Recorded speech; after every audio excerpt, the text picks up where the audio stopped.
I saw a story this week on CNN about a minister in Gainesville, Florida, who has declared September 11th of this year Burn the Quran Day.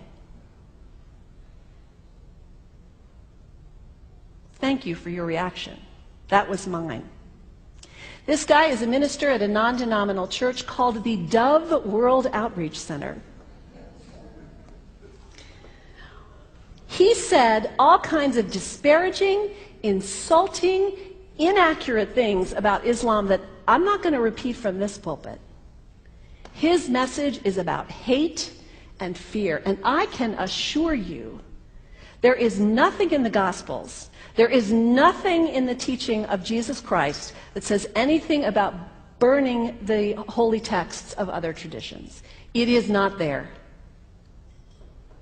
The proposed burning of the Quran is obscene. It is not the work of peace. It is not the work of understanding. It is not the work of building bridges. It is insanity. Now, the good news is there are a lot of groups, a lot of churches, even the National Association of Evangelicals, who are condemning this action and urging the church to cancel their event. A conversation about God demands grace and openness, a willingness to learn, to have our own ideas challenged, our convictions questioned. These are the hallmarks of humility. When I was in seminary, I read from someone whose name is lost to me now, when you speak of God, your voice should shake a little. You know, Jesus had no time for religious know-it-alls. He saved some of his harshest criticism for church leaders, for the Pharisees, the religious leaders who were so certain about who was out and who was in, who was holy and unholy, clean and unclean. Jesus was forever taking all this religious certainty and turning it on its head. And we can only imagine what Jesus would have said about Pastor Terry Jones and his Burn the Quran campaign.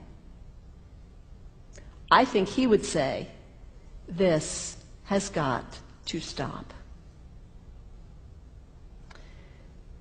Followers of Islam believe that the Quran is a collection of revelations received by the Prophet Muhammad from God about 1400 years ago.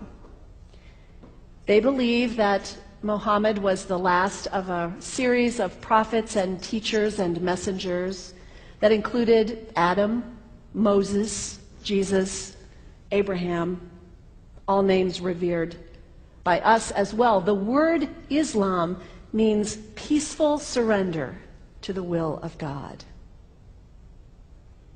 The Quran was written at a time when the Muslim people were being driven from their homes, persecuted, and killed. The Old Testament was written at a time when Jewish people were being driven from their homes, persecuted, and killed. And religious scholars will tell you that most holy scriptures have stories of war and violence in them. Throughout history, most faiths have used these texts to justify violence. And if there's anyone in this room at this moment who's thinking that I've got it wrong, after church today, pull out your Bible and look up Psalm 137. And you'll see that our own text has passages that can make us uncomfortable. But also, like the Bible, the predominant message of the Quran is of peace and care and loving God, justice, care for the neighbor, care for the stranger. In the Bible, we have thou shalt not kill. In the Quran, we have whoever kills another, surely he is killing all of humanity. And whoever saves the life of another, surely he saves the lives of all humanity. These are words of peace, words of faith, words that could save the world if we would take them to heart. The second thing you can do, the next time someone sends you one of those emails demonizing Islam, delete it. Don't forward it. Don't participate in the stereotyping. Don't give in to your fear.